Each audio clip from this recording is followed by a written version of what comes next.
Кут медиа каналына катталыңыз жана Билерман Ордо интеллектуалдык оюндарын көрүп туруңуз.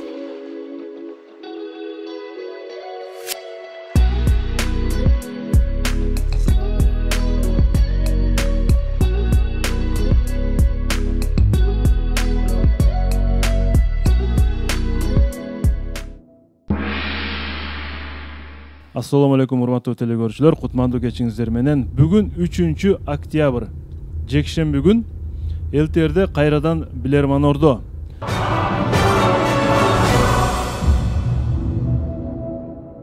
Сагал кош келипсиздер. Команда оюнга даярбы? Маанайыңыздар жакшыбы? Эки ооз сөз сүйлөңүз телекөрүүчүлөр менен амандашканча.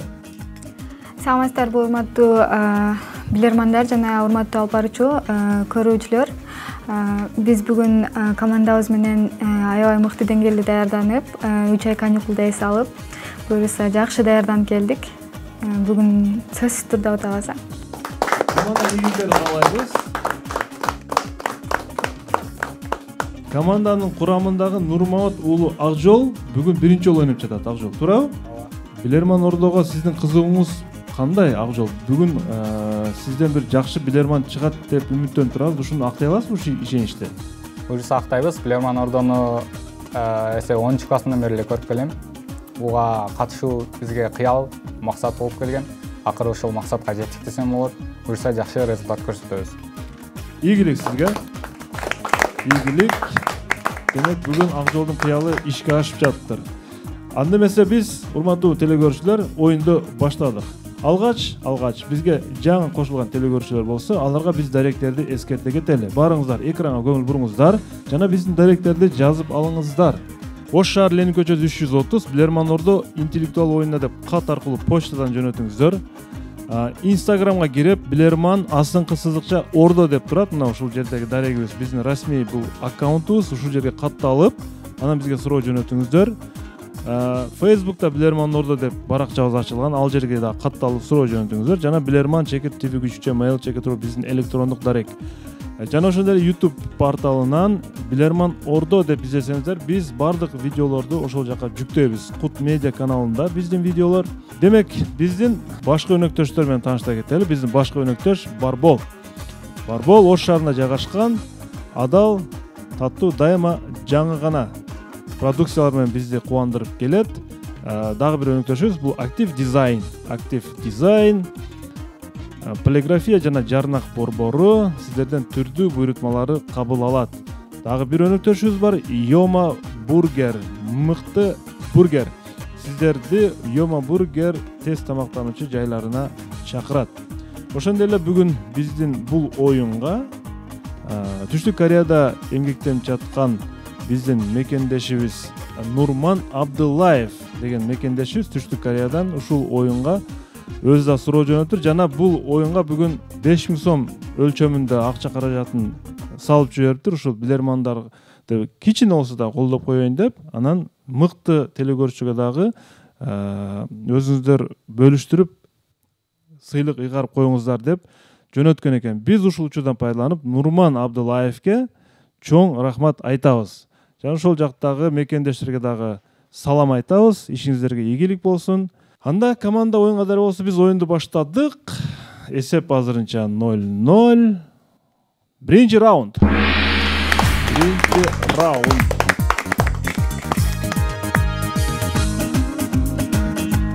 Биринчи раунд. Бүгүн мына көрүп турасыздар, Эралы Игенбердиев, Мурзабек Досматов Москвадан, Нурман Абдылаев, Бакыт Ташболотов, Нурзат Мусаланова, Каратаева Нуриза дагы бир топ телекөрүүчүлөрдөн суроолор тандалып алынган. Азамат Бегматовдон биринчи суроо сиздерге каршы ойнотулат. Ош шаарынын тургуну. Урматтуу билермандар. Белгилүү сахабалардын бири Ибн Аббас радиаллаху анхудан риваят кылат экен. Пайгамбарыбыз саллаллаху алейхи вассалам эки кабырдын, мындай жатканда эки кабыр билесиздер, адам коюлган мүрзө, эки кабырдын жанынан өтүп баратып, бул жерде жаткан эки адамга тең азап берилип жатат деди. Өтө деле чоң күнөөнүн себебинен деле эмес, ушунчалык азап алып жаткандай деди. Бири деди. Ар дайым ажаткан же болбосо ажатканага киргенде дейбиз ар дайым мындай заарасын чачыратып ушундай туура эмес амал кылгандыгы үчүн дейт биринчи кыйналгандыгы. А экинчиси бул жакта экинчи адам дейт эмне себептен азапталып жатканын сиздер табыңыздар дейт. Биринчиси ажаткан эрежесин бузгандыгы үчүн, экинчиси бул өтө белгилүү хадистердин бири. Кетти убакыт. Экинчиси тилинен. Точно, силер башка вариант барбы силер? Өлгөндөн кийин ошол кабырда эң биринчи ошол кийимге болгон эмеден кетет. Экинчиси тил болуп атат. Айтып берейик. Чыгарга вариант. Башка вариант бар. Ошол эки эле вариант бар. Кошулган болуш керек. Бирок мына жерде эки адам да атат да. Ошол эки адам бири Ошо биринчиси ошо кийимден атат. Жанаша турган эмеден да атпайбы бирок. Балким ал дагы ушундай тазалыкка байланыштуу эмеспи? Жок. Тазалыкка байланыштуу эми кийимден башка нерсени эгерде кийим мисалы ал кийимди өлтүрсө тил эми адамдын ички дүйнөсүн Просто мына Зара дегенден кийин мен жанагы жаңы бала төрөлгөндөгү баласын эмизгенде дагы жок адам. аял кишиби? аял эркек деп өлгөн жок. бөлбөйт да, конечно, бизге туура эме кылып берип коет анда. Просто ошентип. Анда ошо тилге токтолдук. Сайкал ким жооп берет? Урматтуу алып баруучу, биздин оюбузду Сайфулла толуктап жооп берсин. Сайфулла. Саламатсызбы, урматтуу алып баруучу. Ошол биринчи мүрзөдөгү азапталып аткан бул ошол туура эмес ара кылгандыктан, экинчиси бул тилинен. Гыйбат. Экинчиси ошол. Тилинен Ооба. азапталып жатат. Бул гыйбат же ушакташуу аркылуу. Жооп туура. Жооп туура. Ушактан эч арылбастан ар дайым ушак кылып жүргөн адам болгон экен жана ошол себептүү азапталып жатат дейт. Бул бүгүнкү күндө актуалдуулугун жоготкон жок. Бул мүнөз адамдарда, айрым адамдарда мен айтар элем, ушул мүнөздөн арылыңыздар. Биринчи раундтун жообун билермандар туура тапты жана билермандын тарапка биз эсепти ачабыз. Оюн улантылат, экинчи раунд.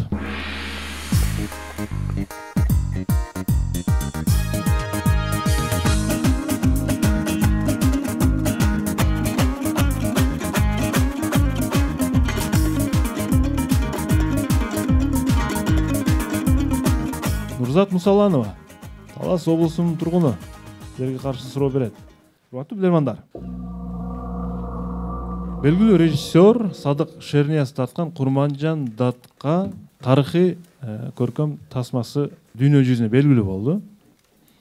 Ушул кинофильмди тартуу учурунда ар кандай кызыктуу дагы кызыктуу эмес дагы окуялар жүз берген. Бул көшөгөн артындагы окуялардан да. Мисалы үчүн Алай районунда тартылып жаткан учурда бул тасма айрым эпизодторго массовка үчүн адамдарды тартыш керек болгон. Массовка, адамдар тиги жакка басыш керек, бул жакка басыш керек. Ошон үчүн адамдарды тартуу бул сөзсүз түрдө режиссерге керек болот. Ошол жерде айыл аксакалдарына кайрылып режиссерлер жардам сурайт. Ушул массовка үчүн бизге адамдарды чогултуп бериңиздер, жардам бериңиздер. Биз ошол ар бир чыккан адамга кызматына 500 сом акча төлөп беребиз. Сөзсүз түрдө акча төлөнөт, эпизоддо болсо дагы эрежеге ылайык деп кайрылат. Бирок ал жердин аксакалдар буну аябай туура түшүнөт. Бирок ошол чөлкөмдө бир себептүү кайрыл аксакалдар Садык Шернияздын өзүнө кайрылган. Же режиссура топторунун бир өкүлүнө кайрылган. Бул жерде Садык Шерниязга деп турат, демек Садык Шернияздын өзүнө кайрылган. Ошол алай ошол аймактагы бир себептен улам бизде адам азыр сиздерге бара албайт. Андан көрү деп аларга кайра Садык Шерниязга кайрылганда, эмне деген Садык Шернияз өзүнө бир кандайдыр бир себеп болгондо, бир чөлкөмдөчү кетти мынта. Балким алар дагы мындай ал жактагы баары тартылып аткан ал жактачы уже көпчүлүк адамдар уже дагы жаза тартылып карточка сезон болушу мүмкүн. Сезон болуп калышы мүмкүн. Алайдачы.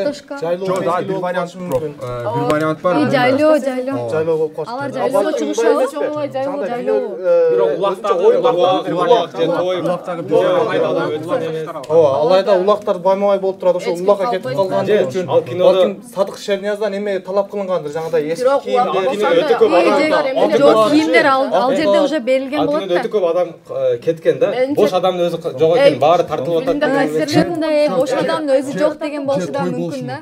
Жок, тойду таштап эле кетишет да ал. Курман жаккан той болгон эмеспи? Кайсы сезон боюнча картошка эгип аткан же жыйып аткан учур эмеспи? Жок, ал жерде сезон дыйканчылык. Ал аны таштап эле келип тартылып койсо болот да. Болуга бир нерсеге токтолго. Садык Шернияздан жардам берип атат ошо. Кандайдыр улакты жылдырыш келген болгонбу, бир чогулуш болгон да ошол жердечи. Улакты жылдырса болот да. Шайлоо. Сайкал. Жок, шайлоо дагы жакшы. Ким жооп берет? Урматтуу алып баруучу, Кубаныч жооп берсин да. Кубаныч. Биздин оюбузча Аксакалдын Садык Шерниязга карата берген суроосу бул мындай жообу бизде адамдар бош эмес, же болбосо кандайдыр бир тойбу, ошол мезгилдеги улак оюндары болгон, ошондой бир маареке болгондугуна байланыштуу биздин адамдар ушул күнгө бошобой калат деп да ойлошу мүмкүн. Бирок бизде вариант чыгып атат, шайлоо болушу дагы мүмкүн дегенчи. Демек сиз турарак вариант катары шайлоого токтолосуз. Ишенимдүүрөөк. Ооба, шайлоого токтоло берейин. Демек ошол күнү же шайлоо болуп калышы мүмкүн. Эми шайлоо бир эле күн болот негизи, туурабы? Ооба. Ошол күнү шайлоо күнү болгондуктан ооба, какой-то үгүттөө иштери дегендей. Биз сиздерге бере албайбыз деп айтышы мүмкүн да. Жооп кабыл алынат. Мен туура жоопту айтам.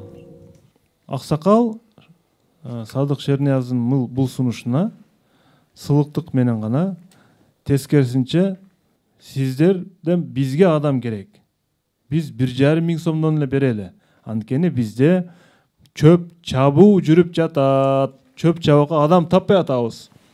500 сом эмес, биз 1,5 миңден адам таппай атабыз деп чөп чабуу өнөктүгүнөн адам сураган кайрачы. Бул эми ушул болуп жаткан окуялардын бир көрүнүшү. Бир азын жесе, бир.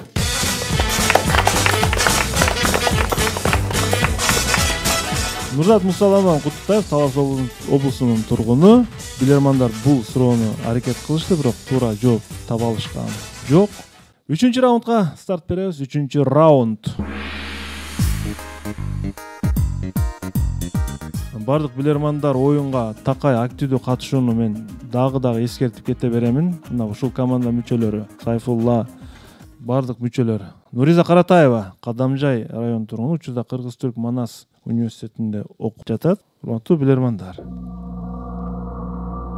1984-жылы Америкада өткөн дзюдо боюнча олимпиадада финалга 2 балбан чыккан. Алардын бирөөсү египеттик мусулман Мухаммед Али Рашуан, бирөөсү япониялык спортчу Ясухиро Ямасито эле. Бирок бул күрөштө Мухаммед Алинин толук жеңүүгө мүмкүнчүлүгү болсо дагы, ал атаандаштан жеңилип калган. Кандай тобокелчилик бар эле бул жерде, кетти минута. Жеңилип калган, намаз айтылып калган. Бул мусулмандыгы дагы баса белгиленип кетип атат. Значит, мусулмандыгы дагы белгиленип кетишке караганда ошол мезгилде азан айтылып калып, азан болгондо неге анда 84 болсо 94-чү деп Акшда азан айтып турган жер барбы деген вопрос. Акшда болот да болот. Жок, Акшда дагы атайын өзүнчө немелер бар да, мисалы Москва шаарынын өзүнүн казысы бар, эмеси бар дегендей. Америкада деле бар да. Орозо туткан эмеспи? Мисалы япондор өтө убакытка так келет го. Жок, орозо туткан эмес, орозо тутканда финалга чейин барбаш керек эле да, туурабы? Неге барышы мүмкүн да? Күчтүү болгондо ал жерде калган. Жеңип жатып, Жок, бул жерде мүмкүн. Может, ошондо ошол эле мүмкүн намаз окуп кеч калгандыр. Япондор убакытка өтө так келет го.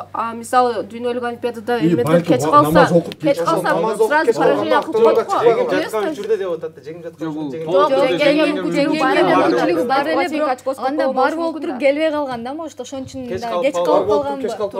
Намаздан кеч калып калганда, эгерде орозо болгондо бул эртең менен эле келбей коет эле же отказ берип салат да. Соперниги келбесе берип коет го сразу.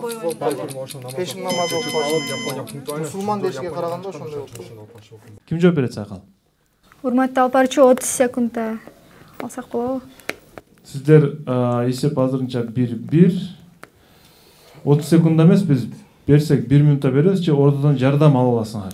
1 минутта. 1 минута бонус кетти.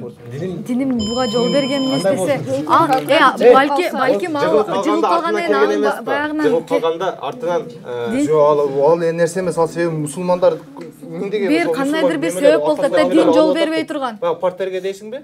Балким токтоп турсаңар, кандайдыр бир ал баягы мындай жаракат алып, ушундай кылганда ал жаракаттуу адамды урганга ушундай балким жол берген эмес да. Ошого кийин ада жок, намаз уже чыкты, намаз эмес, намаз болгондо ал жерде чыкпайт деди, ал чыгып уже күрөшүп атат. Жол берет. Мусулман бетке урганга болбойт. Ошол балким бир жери сынып же ушундай майып чыгып ушундай жерге чейин барганда, анан кийин финалга чейин барган, значит ал ошол жерде ойногон. Ошол спорт түрүн тандап атпайбы бул? Бетке уруу десе. Жок, бетке урган эмес ал жерде. Ошо кандайдыр бир жаракат алганда анан кийин ошонун айынан болушу мүмкүн, менин оюмчачы. Ошого диним мындай жаракаттуу адамды урганга жол бербеген деген. Балким жаракат алып калып күрөшпөй койгондор. Ошо болушу мүмкүн. Сайкал? Урматтуу алып баруучу, бул суроого өзүм толуктап жооп бергенге аракет кылып көрөйүн. Бул суроого Мухаммед Али биздин мусулман болгонуна байланыштуу ал жерде күрөшкөндөн кийин баягы өзүнүн каршылашы кандайдыр бир оор жаракат алып калган деп ойлодук, команда менен келишип. Анан динде, мусулмандарда балким ошондой жаракаты бар бир ушундай адамды урганга дин жол бербеген да. Ал утканга эмеси бар, мүмкүнчүлүгү бар, бирок ал адамга мындай диндин жол бербегендиги үчүн аны ал жеңген деп ойлодук да. Деп ойлойсуз? Жооп кабыл алынат. Мен туура жоопту айтам. Буга чейинки кармаш учурунда Ямаситонун оң буту олуттуу жаракат алган эле. Буга чейинки. Жана килемдин үстүнө ал аксап чыкканын Мухаммед Али Раушван байкады да. Зыян келтирип албайын деп жатып, ал концентрациясын жоготуп алган Мухаммед Али. Ошентип ал жеңилди. Ямасито аны жеңди. Күрөш бүткөн соң пресс-конференцияда бир топ суроолор түшкөн. Эмне үчүн мүмкүнчүлүк болуп туруп Олимпиадада сиз жеңилип калдыңыз десе, тагыраагы эмне үчүн Ямашитонун оң бутунан чапкан жоксуз? Сизде мүмкүнчүлүк бар эле го десе, менин диним башка бирөөлөргө зыян келтирүүгө тыюу салат. Ансыз деле араң турган спортчунун оң бутунан чаап салсам, ал өмүр бою жаракат алып калышы мүмкүн эле. Мен медал үчүн мынчалыкка барбаймын деген.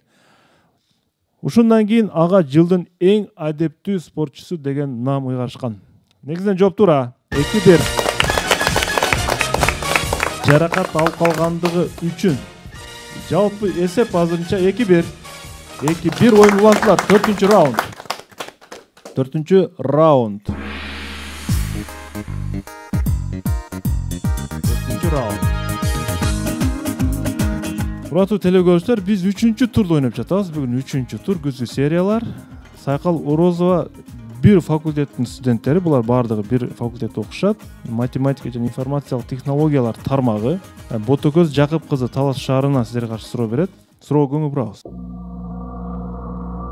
Түркмөнстандын президенти Гурбангулу Бердимухамедов Японияга болгон мамлекеттик иш сапарында Япониянын императору менен дагы жолугушкан.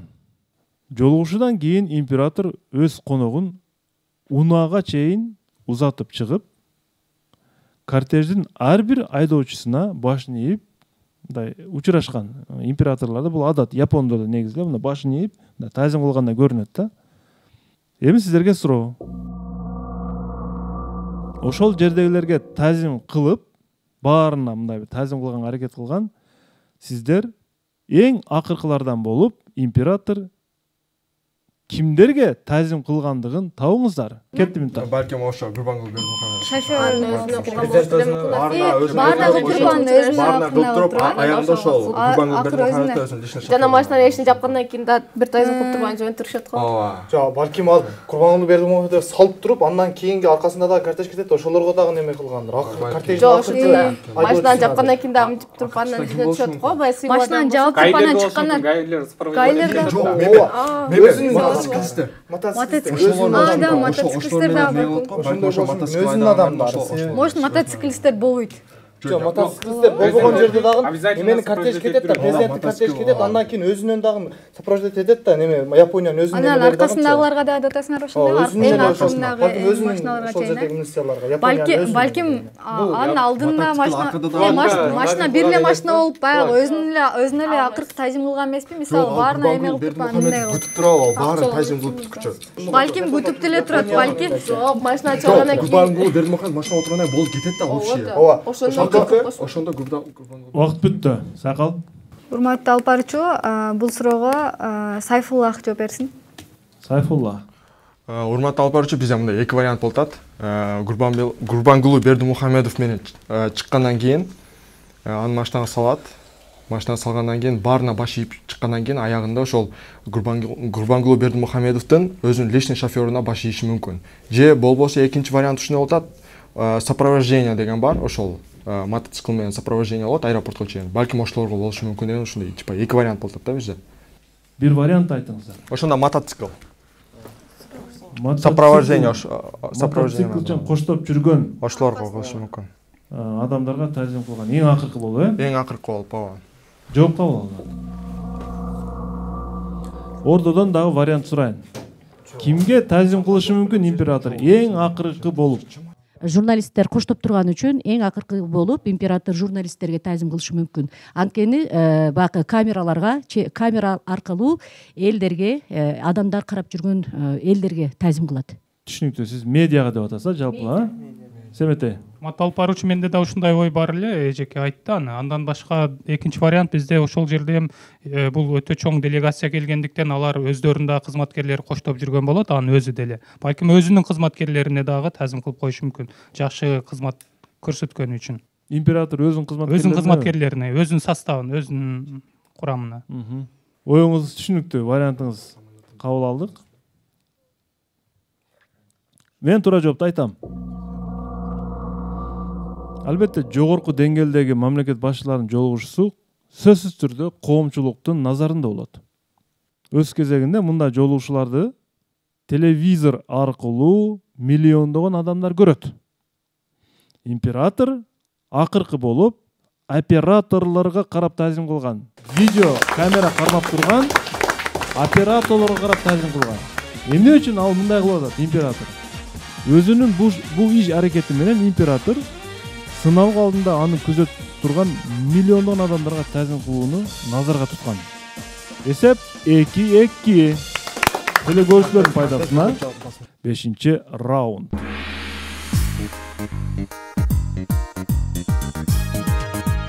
Нурмамат уулу Акжол команданын жаңы мүчөсү. Мына азыр 4 раунд артта калды Акжол мырза. Сиз кайсы бирине туура варианттарды айтууга жетише алдыңызбы? 4 раунд. Мен туура варианттан кийинкилерге берип жаттым. Бирок азырынча так туура маалымат, так туура жооп бере элекмин. Барыңыздарга активдүүлүк каалайм. Жана 5-чи раундда бул командага каршы Сабира Арынова, Балык шаарынын тургуну. Сизерге каршы суроо берет. Телекөрүүчү сиздерге фото суроо жөнөткөн. Сиздер бул сүрөттө 19-кылымда жашаган дарыгер Тимоти Кларк Смиттин мүрзөсүн көрүп турасыздар. Бул мүрзө. Мүрзө коюлган таш, урматтуу билермандар. Эң таң калыштуусу бул мүрзө башка мүрзөлөрдөн айырмаланып тургандыгын байкоого болот. Себеби ортосунда кадимки айнек орнотулган. Бул айнек ортодо, урматтуу билермандар. Эми сиздерге суроо. Эмне үчүн дарыгердин мүрзөсүнө ортосуна айнек орнотулгандыгын таап бериңиздер. Эмнеге мындай кылып койгон? Кетти. Чач бул эмне? Эме турат баягы лампочкалар тургандай көрүнүп атабы? Жок, ал болгону берке. Типа раса мындай. Айнекти коюштан максат эмне? Айнекти ойлоп таап, айнек ага чейин ойлонуп табылган. Балким анын ичиндегини көрүп туруш керекпи? Мен өтсөм дагы бул дарыгер. Жок, эгерде бул дарыгер болгон болсо, жанагындай эмне аппараттар бар да, УЗИ деген, рентген, ошолор онун бирок балким ошону ойлоп тапкан үчүн ошону коюп койгондур, балким. Бирок айнек илгери ойлонуп табылган. Бул жок, айнектин ичинде бир нерсе турат. Ал эмне? Чач бул эмне? Тимит нерсе турат. Ал эмне? Тимит Смит экен, атка байланыштуу бир. Тимит Смит. Врачтыңбы? Жок, ошого байланыштуу эч нерсе жокпу? Жок. Жок, ошо айнектин ичинде бир нерсе турат. Бул ошол бир нерсени ойлоп тапкан. Ошо бир нерсени ойлоп бир орунду жеңгенби, ошондой бир нерсе кылган да, эволюция. 19-чу кылым ойлоп тапкан. 19-чу кылым, 19-чу кылым. Маска окшоштабы? Маска. Жок, маска эмес. Айнекке байланыштуу эмне бар? Айнек. Боорго окшоп атабы? Неге? Айнектин ичиндегини карагыла жакшылап. Бул элдер көрсүн деп айнек кылган да, бул айнек жөн эле айнек карабагыла. Ичиндеги балким бир нерсени көрүнүп турсун. Айнектин ичинде бир нерсе көрүнүп турсун үчүн дейсиңби? Эмне үчүн ошондо? Ошо ичиндеги бизге жакшы көрүнбөй атат. Бул эмне, рентгенби, эмне? Жок, чукур эмес эле. Чукур эмес. Яма. Мүрзөсүнүн үстү болуп атпайбы бул? Сайкал. Урматтуу алып баруучу Абдулазиз жооп берсин. Менин оюмча, урматтуу алып баруучу, бул жерде айнек ар турдуу табият кырсыктары, ошол нерселерден жамгыр жааганда суу болот, из суу болгондо. Кийин айнекти ичиндеги жерге дагы суу бериш мүмкүн да. Какой-то момент ошол жерде ным кылып турушу мүмкүн. Кийин көкөттөр өсүп турушу мүмкүн. Дарыгер өзүнүн мүрзөсүнүн нымдуулугу сакталып турсун дегенби? Ошол менен жерде ошол жол менен жерде суу кылып турган деп, нымдуулугун карап турган деген вариант. Нымдуулугун карап турган деген вариант. Мен нымдуулугуна маани бербегиле дедим эле, бирок маани берипсиздер. Жооп кабыл алынат. Мен туура жоопту айтам. Адатта адамдардын керези болот да, Абдулазиз. Керез бул адам өлүм сааты жакындап калган учурда бир нерселерди айтат. Жанындагыларга мындай кылгыла, тигиндей кылгыла, мен көзүм өткөзсө мындай кылгыла депчи. Айнектин коюлганы, айнектин өзүнүн аткаруучу функциясы бул караңгы жерге жарык киргизүү. Функция ошондой. Бул дарыгер Тимоти Кларк караңгылыктан ушунчалык корккон, фобия деп коет, фобиясы караңгылыктан коркуу болгон. Анан кокус менин көзүм өтүп кетсе, ушул менин кабырым үстүнө, эстеликтин таштын үстүнө бир айнекче коюп койгула, мен жарыкты көрүп жатайын деген мындайча айтканда керез калтырып кеткен булчу. Айнектин функциясын сиздер изилдешиңиздер керек эле. Айнектин милдети эмне? Айнек караңгы жерге жарык берүү милдетин аткарат. Туура, Абдулазиз?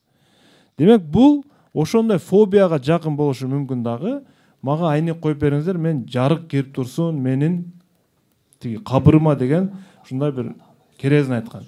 Бирок биз билебиз, каза болгон адам эч нерсени сезбейт. Сайфулла, туурабы? Бул болгон керез болуп атат. Жооп туура эмес команданыкы. Азырынча 3-2 эсеп. Яма деген ичине яма экен. 3-2. Бул кадимки кабыр. Урматтуу мүрзө болот, кабыр кадимки. Суроо ээси Сабир Арунан куттуктайбыз. Азыр бир упай телекөрүүчүлөр алдыга чыгышты. Команда премьер-лигага чыгуу үчүн аракет кылып жатат. Өтө сергек болуш керек. 6-чы раунд.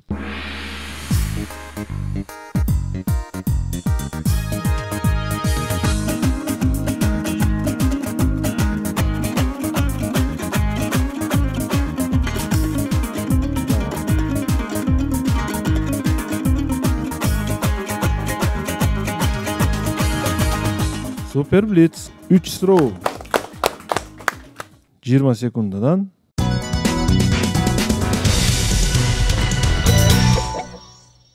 Команда даяр, Сайкал? Даяр. Урматтуу команда. суроого көңүл бурабыз.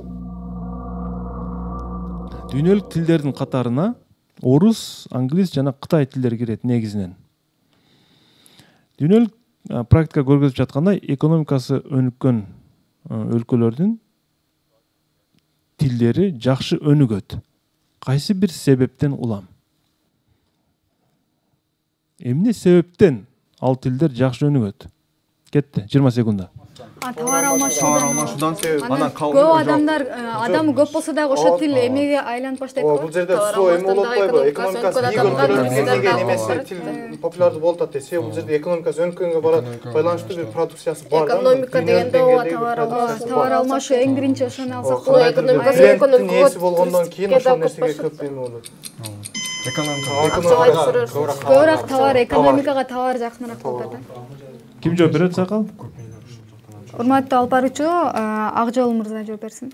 Экономикасы жогорку өлкөлөр баары бир мындайча айтканда өздөрүнүн өндүрүмү көп болот. Алар өздөрүнүн өндүрүүнү экономикасын көтөрүү үчүн башка мамлекеттерге өткөрүп берет. Ошондо буларга башка мамлекеттер аларды сатып алуу үчүн тил керектелет десем болот. Ошондуктан жалпылап айтканда товар алмашуу менен десек болот. Демек сиздер товар алмашуу аркылуу тилдер жакшы өнүгөт дедиңиздер. Ооба. Мен туура жоопту айтайын, азыр салыштырабыз. Себеби ал өлкөлөргө, экономикасы күчтүү өлкөлөргө жакыр өлкөлөрдүн мигранттары иштегени барышат. Иштегени баргандар сөзсүз түрдө тилди үйрөнүш керек. Алар аркылуу алардын балдары да үйрөнүп, тилдин өнүгүүсү, жайылуусу өтө тез болот. Бул жерде миграция себептүү, товар алмашуу аркылуу эмес, урматтуу билермандар. Блиц раунд ушул жерден токтотушка туура келип атат. Миграцияны кошушуңуздар керек болчу. Эсеп болсо 4-2. 4-2. 7-нчи раунд.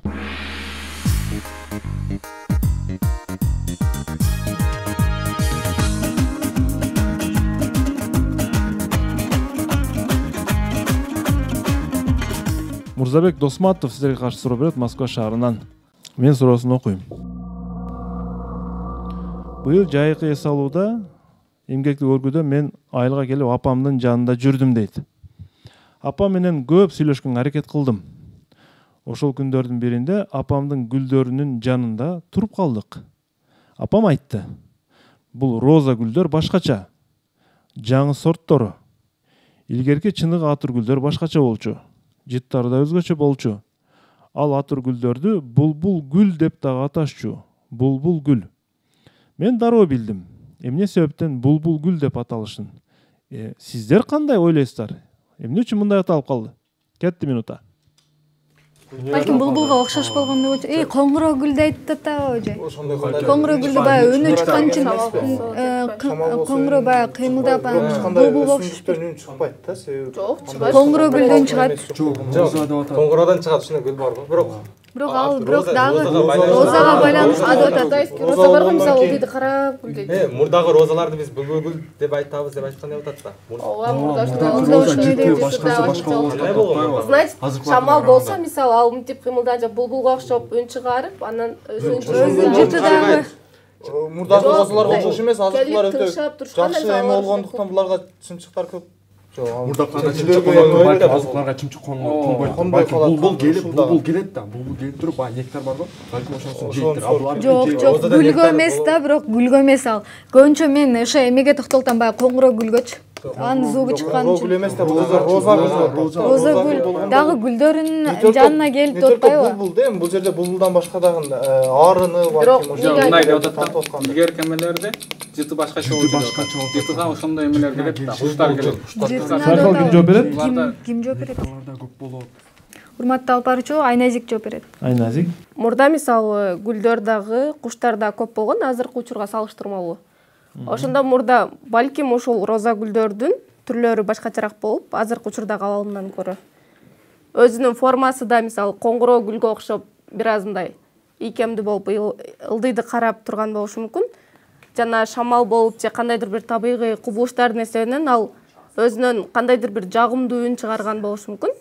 Аны тыңшаганда, мисалы булбулдун сайрагандай адамдарга жагымдуу болуп, жана кыймылынан өзүнүн жакшынакай жыты айланага тарап турган болушу мүмкүн.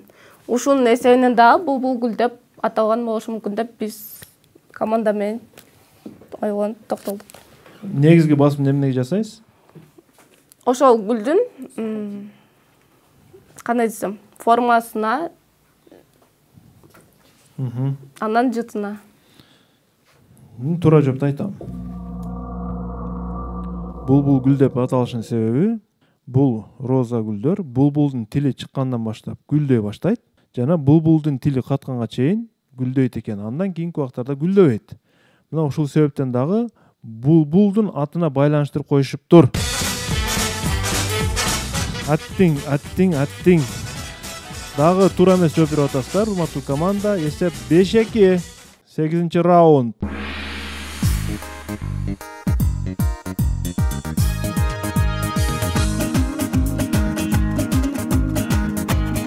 Нурман Абдулаев Түштүк Кореядан силерге каршы суроо берген, өзү Өзгөн районунун Кут турган айылынын тургуну экен. Бул телекөрүүчүбүз бүгүн командага дагы, телекөрүүчүлөргө дагы өзүнүн кичинекей акчалай сыйлыгын жөнөтүптүр. Бирок суроо берип да көрөйүн дейт. Чоң рахмат. Эми суроо. Жазып алсаңыздар да болот. Көп чекит. Барсам жок экен. Дагы көп чекит. Айтсам макул болду. Көп чекит. Дагы көп чекит. Келсе келбейт беле. Дагы чекиттер. Анан дагы көп чекит. Кийинки строкадан. Ошон үчүн келген жок. Караңыздар. Барсам жок экен. Айтсам макул болду. Келсе келбейт беле. Ошон үчүн келген жок. Жогорудагы 4 сап сөз түшүнүксүз болуп калбашы үчүн бул сөз жардамчы болсун. Угуңуздар. Байтик досум чоң атасы экөө эле жашайт. Сиздерге ачкычын айтып атат бүгүн ушул суроолордун. Байтик досум чоң атасы экөө эле жашайт. Жазганыңарды карап туруп ойлонушуңуздар керек. Ушул 4 саптын алдында жана ортолорунда келчү кайсы сөздөр бар? Байтик досум чоң атасы экөө эле жашайт деген бир эмен айтып атат булчу. Жардамчы сөз айтып атат. Кетти минута. Ошо канча байтик барсам эмне деп атат? Досума барсам жок экен. Жолгалы десем макул. Чоң атасын айтсам макул деди. Ошол сөздөрдү койгула ордуна. Ошол сөздөр коюлат дейсиз. Ошол ачкыр. Койгула бол тез. Байтик досум. Айылга барсам балким байтик досум жок экен. Чоң атасына жолгалы деппи, ушундай эмне бир нерсени айтсам ал макул болду. Келгенимди айтып кой дегендир может. Келсе айтып кой десем ал айтсам макул болду. Дагы көп чекитке эмне коебуз? Келсе келбейт. Ошол сөздөрдү ошол чекиттердин ордуна койгула. Ал келген жок экен, значит келсе келбейт беле. Айтканым деген. Ал жок экен. Ошол үчүн жок экен. Ошон үчүн келген жок болуп атат. Ал балким ал жакта башка жакта иштери бар болгон үчүнбү же кандай?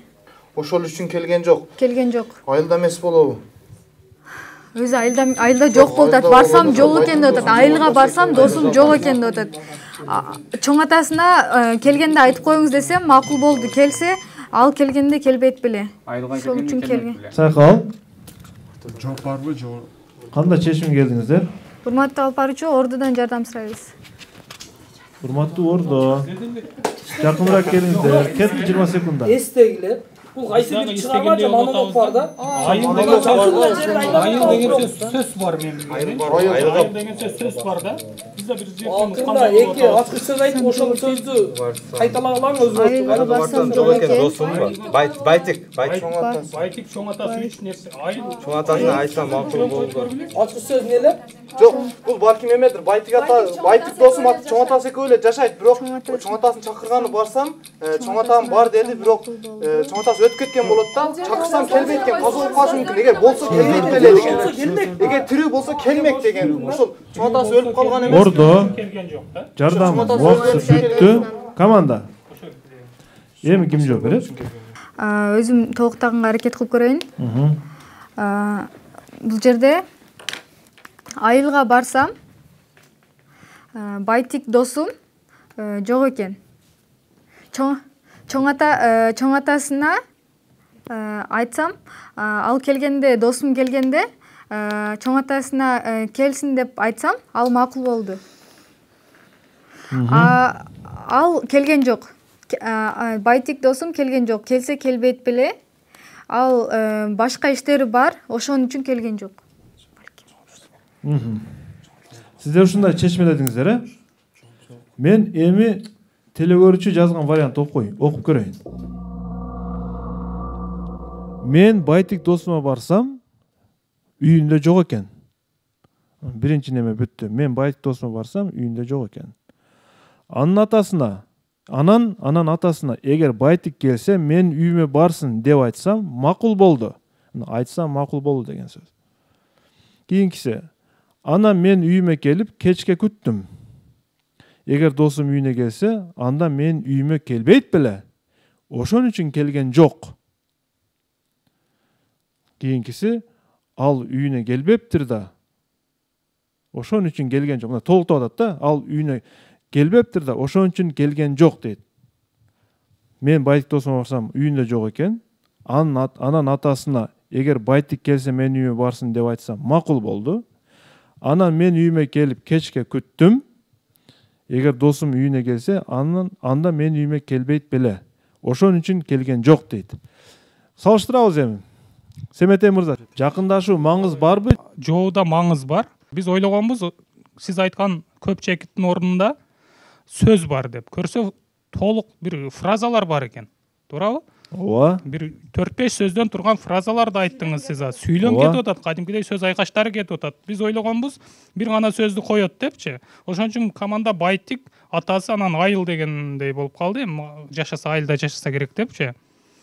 Ошон үчүн команда туура эле жооп берди азыр. Суроо өзү дагы формулировкасы жакшы эмес. Андыктан бул суроонун жообун кабыл алып, командага упайды ыйгарыш керек деп чечем мен. Магистр Семетей Амиралиев маңыздык жагынан жакындашуу бар деп атат. Телегөрүүчү Нурман Абдуллаев эгер көрүп аткан болсо, балким ордонун пикирине макул болор. Балким телегөрүүчү өзүнүн оюн да угабыз. Демек, маңыздык жагынан жакындашуу болгон үчүн бул раундту канааттандырарлык деп командага ыйгарабыз анда.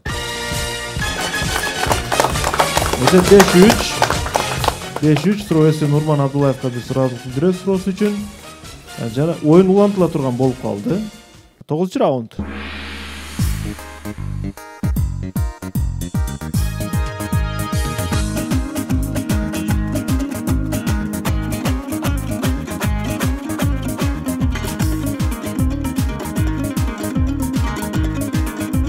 Эралы Эгембердиев, Өзгөн районунун тургуну, сизге каршы суроо берет. Урматтуу билермандар. Мен назарга тутуп жаткан нерседеги айталык элементтерди мен азыр сиздерге айтып өтөйүн дейт. Сиздер ошону табышыңыздар керек, эмне экен дейт. Демек, бул нерседе 7 санына тиешелүү элемент бар. 7 саны мындай айрым кыргыз элинин буга чейинки түшүнүктөрүндө же бүгүнкү күндө дагы мындай касиеттүү деген бир айрым катмарында ушундай түшүнүк бар. 7 саны бул касиеттүү сан деген. Ал эми алтын казык жылдызы бул нерседе ал бирөө эле деген маанини түшүндүрөт. Ошон үчүн алтын казык бул нерседе бар. Алтын казык жылдызынын элементи. Ал эми түндүк бул үйдүн очогун туюндурат. Көк түс булутсуз көк асманды чагылдырат. Кызыгы ушул мен айткан нерселер бардыгы ушул нерседе бар. Ушул мен айткан нерседе бириктирилип турат дейт. Мындан сырткары анын номери да бар дейт. Бул эмне?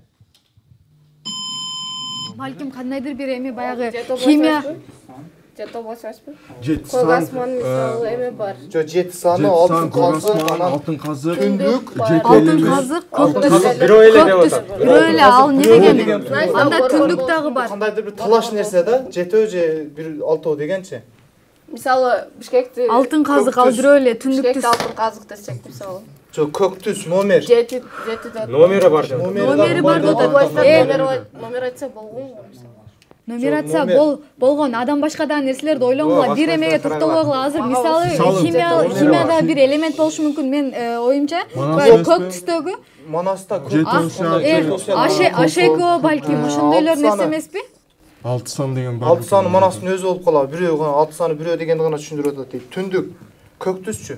Түндүк деген бул үйдүн очогу деген экен. Түндүк. Ким жооп берет? Үйдүн очогу. Үйдүн очогу. Жооп, ким жооп берет? Кимде болот? Глобустан карап көрүнөт. Глобус. Нумерация. Сайкал. Бул суроого Абдулазиз жооп берсин. Абдулазиз. Урматтуу алып баруучу, аягында ушундай вариант келип калды. 7 саны дегенде бул 7 материк, алтын казык бул ичиндеги ядро, түндүк номер деген ошол мамлекеттердин номерлери. Ошондо биз жердин ошол картасы, глобус деген вариантты ошого бириктирип көрдүк. Жердин глобусу. Ооба, 7 дегенде ошол 7 материк бар да. Түшүнүктүү. Мен анын сиздерге сүрөтүн көрсөтөйүн. Урматтуу билермандар, бул Баатыр эне ордени болчу. Баатыр эне ордени назарга тутулду. 7 бурч турат, 7 бурч санаңыздар. Түндүк, ортодо алтын казык жылдызы. Алтын казык жылдызы бул Баатыр эне бирөө жалгыз эле дегендей түшүнүктү берген жасоочулар. Аркасындагы номер бул ордендин номери. Баатыр эне орденинин элементтер жөнүндө сөз болду, урматтуу билермандар. 6-3 эсебинде Сайкал Орозон командасы бүгүн дагы жеңилип калды. Тилекке каршы жана суроо ээси Эрал Эгембердиевди биз куттуктайбыз. Ушул акыркы суроо менен оюн жыйынтыкталды. Семете мырза, команда тууралуу кыскача ой пикириңиз жана кайсы телекөрүүчүнүн суроосу мыкты болду? Биз оюнга күбө болдук. Сайкал айымдын командасы ушун менен экинчи жолу премьер-лигага ат салышты, бирок тилекке каршы бул жолкусунда да жеңилип калганы баарыбызды өкүндүрөт. Эми мындан да чымырканып дагы ордого келишине биз тилектешпиз. Бүгүн оюн жакшы болду, суроолордун деңгээли адаттагыдай эле. Биз командага мындан ары көбүрөөк даярданышты каалайбыз. Ошол эле учурда активдүүлүктү мен анча байкабадым.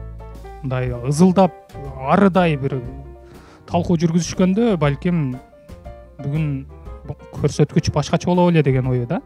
Ушуну да эске алсаңыздар, эми жаш команда катары айтып атам мен сиздерге. Мага бүгүнкү оюндан жанагы билис суроо аябай жакты. Билисте бердиңиз. Тил, мен өзү тилчимин. Андыктан тил боюнча суроо түзүп атканыңыз үчүн мен редакцияга жана сизге ыраачылык билдиремин. Аябай маңыздуу суроо экен. Телекөрүүчүлөрдүн суроолорунан да бирөөнү тандасаңыз, буну биз редакция өзү түзгөн болчук да. Телекөрүүчүлөргө дагы сыйлык бар да.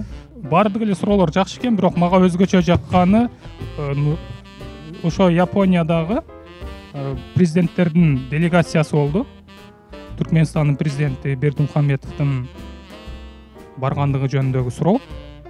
Ушуну мен мыкты деп таптым. Себеби өтө актуалдуу, себеби мына журналисттер бизди азыр деле тартып турат, бул телевидениянын ролу коомдо чоң деп айткым келди да. Рахмат. Ботокөз Жакып кызы Талас облусунун тургуну мыкты суроо ээси болуптур. Биз куттуктайбыз. Нурман Абдуллаев ушул командага ошол жалпы ошол жөнөткөн акчалар сыйлыгын 2000 сом мен команда кыйгарып коюуну туура көрүп атам, колдоо иретинде. Калган акчалары биз ушул телекөрүүчүлөргө беребиз. Ботокөз Жакып кызына мыкты суроо ээси болду. Команда жеңилсе дагы ушул телекөрүүчүнүн өтүнүчүн аткарып коелу. Жана ошондой эле актив дизайндын сыйлыгын мен бүгүн бул командага кыйгарбай турайын, анткени команда жеңилип жатат. Менче телекөрүүчүнүн сыйлыгы жетиштүү деп ойлоймун. Актив дизайнда муну түшүнсө керек. Оюн жыйынтыкталды. Мен комментарий сурабай эле коеюн Сайкалдан. Анткени Сайкалдын абалын түшүнүп турам. Азыр болсо баарыңыздарга ыраазылык билдирүү менен оюн жыйынтайбыз. Жана эң акыркы биздин позитив бул Барболдун шириндиктери. Барболдун шириндиктерин ордого тапшырабыз азыр. Барбол шириндиктери студияга чыкты. Адал, жаңы дайыма таттуу Барболдун торту сиздерге белек. Жана Семете мырза ушул биздин телекөрүүчү Нурман Абдуллаевдин ушул командага колдоо иретинде жөнөткөн акчалык сыйлыгын тапшырып коюңуз. Чоң рахмат Нурман мырзага. Самара кабыл алып коюңуз. Кийинки оюндарга жакшылап даярданып келиңиздер.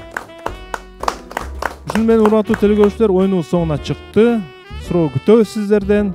Билими күчтүү миңди жагат, билеги күчтүү бирди жагат. Көрүшкөнчө ассалому алейкум.